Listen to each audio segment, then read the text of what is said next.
Si tu n'as pas la capacité de gérer une petite activité, ce n'est pas quand il y aura les dettes au-dessus. Je vois souvent beaucoup de personnes, si j'avais l'argent, j'allais faire ceci.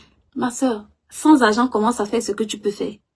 Et quand tu vas apprendre, cet argent-là va arriver parce que tu attires à toi ce que tu as la capacité de gérer.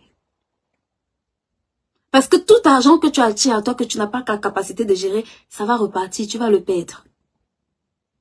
C'est pour ça que ceux qui jouent au loto, 5 ans après, ils ont beau être millionnaires, on applaudit. On dit, ouais, vraiment, si ça peut être mon nom qui est affiché là-bas. Ma soeur, 5 ans après, j'ai regardé un reportage, 5 ans après, les mêmes personnes te disent qu'ils auraient préféré ne jamais gagner au loto. Parce que c'est la loi des correspondances. Si tu as quelque chose dans ta main qui ne correspond pas à la valeur que tu as, tu vas perdre ça. C'est pour ça que ton problème, ce n'est pas juste d'aller emprunter de l'argent. Hein.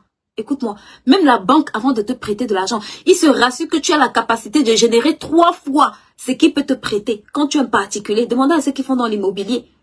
La banque, que ça soit, elle calcule 1/3 de tes revenus. Donc, elle te prête ce que elle estime que tu peux.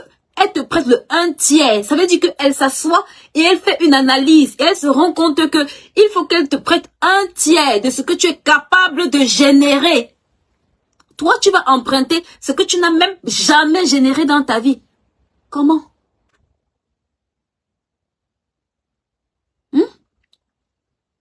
La banque même s'assoit.